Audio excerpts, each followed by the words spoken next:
Good day mga kasabong idol. Binabati ko po kayo na magandang araw sa inyong lahat po. Lalong-lalo na po sa mga nag-subscribe sa akin at sa akin mga viewers, sa mga baguhan mananari. Good day po sa inyong lahat. Meron naman po ako isi-share po sa inyo at yung tungkol po sa maling paglapad ng tari mga idol. Para kung tayo po ay pumupunta sa ibang sabungan at wala tayong kasamang mananari, masisilip natin ang paa ng manok o yung lapad ng tari nila kung nasa tama o hindi. Kaya ang idedemo ko ngayon, yung mali paglapad ng tari. Yung tari lang mga idol ha. Pero itong pagkabit ko ng sapin, tama po ito. Ayan, unang ikot, pag tayo maglagay ng sapin bandang taas, kailangan kung tayo magtari po, lapad na lapad yung sapin. Kailangan wala siyang lukod-lukod para hindi po mamimilay ang manok natin. Pwede tayo maglagay 3 sa baba mga idol.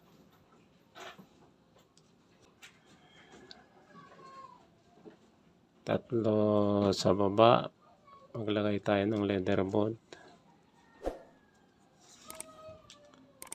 Yan.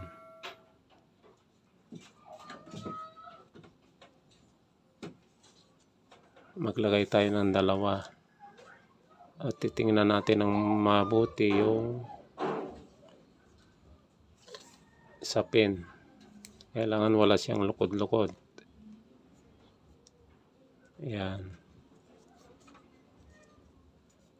Ikot, 2 sa taas, 3 sa baba.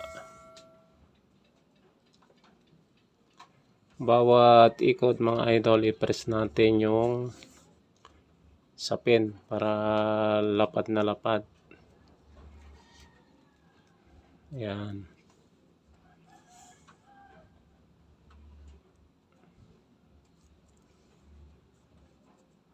Ayan mga idol. Ang ilalagay po natin paunan yung large. Yan, ang paglagay ng paunan ganito lang. Mga idol kasabong, pati ang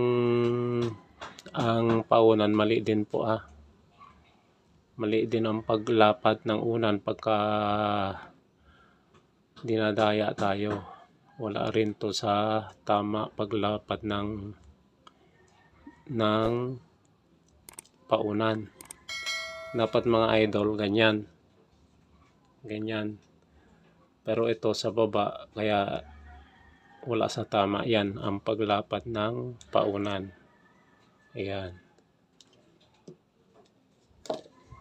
Mga mali po ang pag-ayos o paglapat ng paunan o paglagay din ng tari. Maglagay po tayo ng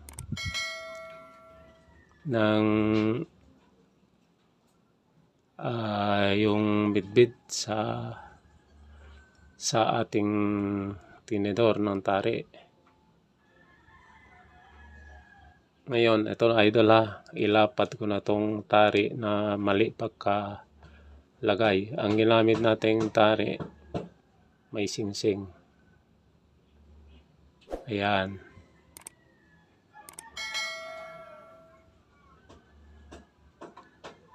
Ganito idol, mga mali paglapad ng tari. Ganyan mga idol ang pag mali ang paglapad ng tari, ganito ang forma ng paa ng manok. Ganito ang paa ng manok. Pagka ganito ang paa ng manok, itong mga idol, kahit pag-asinta pa natin na yung dulo ng tari nandito sa siko, ito tuhod tuhod, siko to.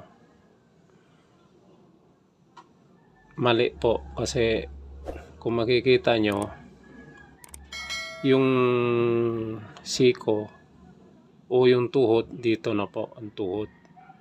Ito ang tuhod to, nakaganyan. Naka dito na ang tuhod. Tapos ito po, siko, nakaano na rin po, parang pahiga na po siya. Pag mga ganyan ang estilo, idol, mali na po ang pagkabit ng tari o pag-asinta ng tari. Kahit sabihin nyo tama naman dito sa baba, mali na yon kasi dito na po yung pinaka ano niya, siko o tuhod, nandito na.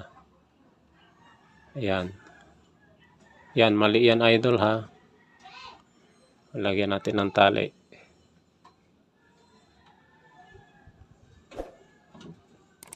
Tatama man to mga idol, pero hindi nakakamatay.